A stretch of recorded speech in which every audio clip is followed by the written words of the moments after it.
meeting. So Mr. Panagiotis Vagelopoulos is assistant professor at the University of Peloponnese, and he will have his speech. I don't know if we will have time for discussion, but sorry for that. If Mr. Varoufakis comes, he has a lot of things to do, so he will have his speech immediately.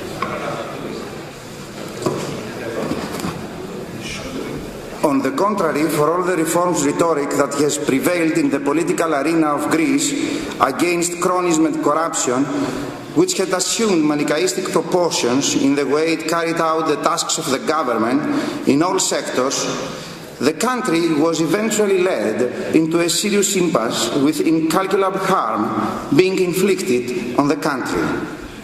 The greatest problem for the fight against cronyism and corruption of the Greek state was its ineffectiveness in reorganizing the Greek society as a whole, reshaping its structures through reconstruction and activation of all the forces with the potential to carry through such a difficult and daring undertaking. The institutions of a society are what give it its character and activate it. The Greek state did not dare to embark on significant institutional reforms with the capacity to lead not only to dramatic change, but also to basic improvement in the internal structures, political, social, and economic of our society. Striking examples of this debt-end politics are the debt-ridden local governments and the debt-ridden national health system. Neither before nor after the reforms were municipalities strengthened in no way. No solution was offered to the problem of bureaucracy. Local authorities did not transform themselves into instruments of orderly decentralization. There was no reduction in the cost of central government subsidization and no relief from the suffocating grip of state interventionism in the planning of local public works. The new national health system did not succeed in resolving the great paradox that while resources for health were increasing, at the same time administrative deficits of the participating units were also increasing, as were shortages and lack of necessary resources for carrying out the tasks of healthcare facilities. What it deserves to mention is that under the shadow of the kingdom of cronyism and corruption, as we are accused by many commentators, only the ordinary civil servants, from the doctors to the nurses, are keeping our national health system alive, with very low salaries and more work hours, practically unpaid by the state. So it arises the famous Greek implicit institution, the famous envelope, that includes the side payment from the patient to the doctor, to the nurse, and so on. In my example, what is the cause of the bribe or of the corruption? Since the side payment from the patient to the doctor happens, that means that the health service in Greece are underpriced by the state for paying the doctors and overpriced by the state for paying the medical provisions in favor of implicit institutional intermediaries, the famous rent seekers of the Greek economy. So, at the lower level, this process shows very explicitly that the black market in Greece restores the function of the pricing system in the economy, while at the higher level it redistributes massively the wealth from the taxpayers to the rent seekers. Moreover, as long as the level of the taxation is never enough for financing the overpriced national health system, the state borrows the money it needs for the huge rewards of the rent seekers, increasing dramatically the public debt at no sustainable level. So, it happens a secondary level of huge redistribution in the Greek economy. The generations of the giant borrowing of the state enjoy the wealth of the generations that they have to repay it. This is so ineffective. So anomalous and so catastrophic procedure was flourishing and actually was being accelerated after the entry of the Greece in the Eurozone, when the Greek state had to pay the lowest interest rates for the public debt in its history.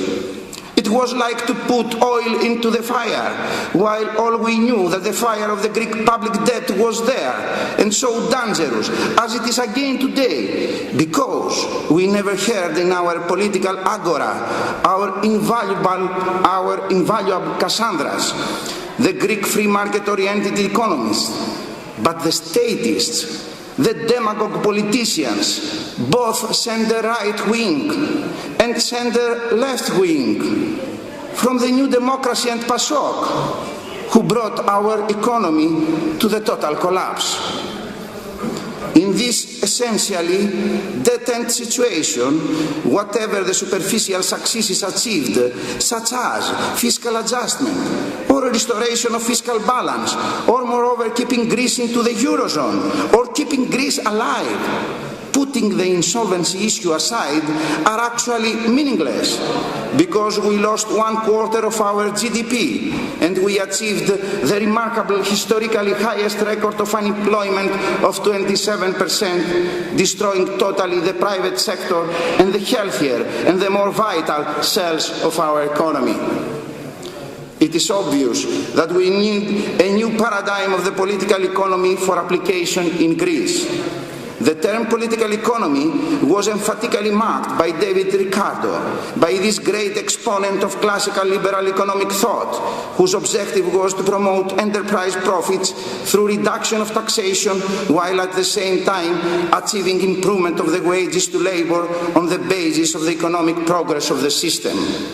However, long the period of time may seem that separates us from those days, it is no paradox to argue that we once again face the same economic policy dilemmas. It would not be unjust to say, indeed, that the change has been for the worse, not for the better. In generating this global scenario of mountains of state debt to be accumulated by the world's greatest economies, Greece is paradoxically playing a leading role on the front pages of the world's largest and most reputable newspapers, as if it is the key protagonist. In reality, of course, it is merely a negligible afterthought, which for all that happens to be the critical weight on the scales determining the cataclysm of the risk and uncertainty that threaten not only the Eurozone, but also the global financial system, which undoubtedly remains institutionally fragile and unstable. If Obama is succumbing to the Greek problem of public debt, he is doing so because he brought the public debt of the United States to the maximum historically level ever, which is only a step away from the most shattering bankruptcy in the economic history of human civilization. Modern Greece, like all the developed big countries in the world, possesses all the characteristics of a deeply rent-seeking society. Greek economic drama is a phenomenal example of the new political economy paradigm, according to James Buchanan, Gordon Tullock, and Anna Kruger. Politicians work as brokers in a system of political clientelism and patronage. They expand the public sector, exchanging jobs for votes.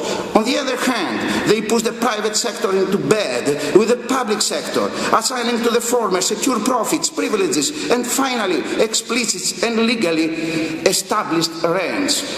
On the basis of this trade-off between political and economic rents, farmers are enriched through subsidies and worker unions negotiate collective agreements, fixing wages higher than can be justified on productive grounds.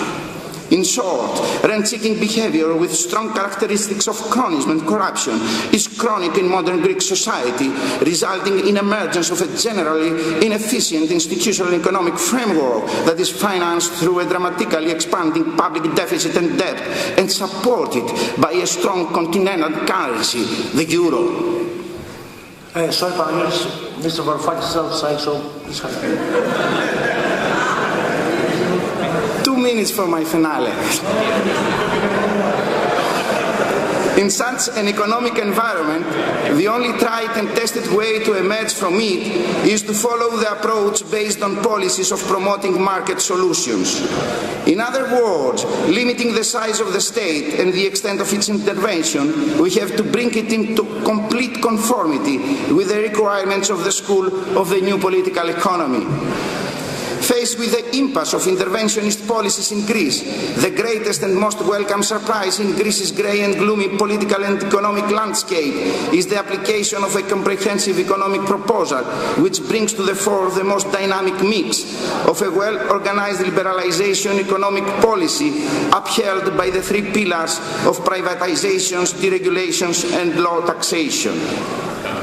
A market solution policy agenda is in itself a necessary and sufficient condition, which in conjunction with the timeless conservative traditions, principles and values of the people of Greece, integrity, hard work and ingenuity, has the potential to make the greatest contribution to effective handling of the chronism and corruption and the construction of a new mini-state, a private-oriented economy and a dynamic community that will turn away our country from lowest common denominator, leveling of statist ethics and acknowledge the distinction, the leadership of the intelligent, moral and able who provide the only competent and effective guide for promotion of both the public and the private interest. The new political economy of market approach is the most effective policy against the sterile, ill-fated and in a word unsuccessful politics of the memorandum that left intact the institutional structural problems of the Greek economy that are so strongly connected with chronism and corruption. The memorandum, the Troika and the former government of New Democracy and PASOK failed because they never defended and they never applied market solution policies and they never replaced statist institutions with free institutions. The ostracism of chronism and corruption from the Greek society is the most fundamental reform that we have to undertake by the establishment of the ethics of free institutions. This is the most efficient way to overcome not only chronism and corruption but also the crisis in Greece. With an economic policy based on free institutions that is comprehensive, sober and well organized so as to provide a framework for development of free, open and unhindered markets, entrepreneurial dynamism and private initiative within a context of low taxation and minimum state coercion. Okay, thank you. We say repeatedly that Greece is the motherland of democracy, but it is not only this. As the top scholar in law and economics, Professor and Judge Richard Porson analyzes in his book The Economics of Justice, Greeks invented the minimal state in Agamemnon era. The invention of the minimal state by Greeks permitted them to establish the most successful historical example of free organization and free association. I argue that this is the recovery road for Greek economy and the most effective way for fighting the Trojan horse of chronism and corruption that undermines our free and democratic ethics.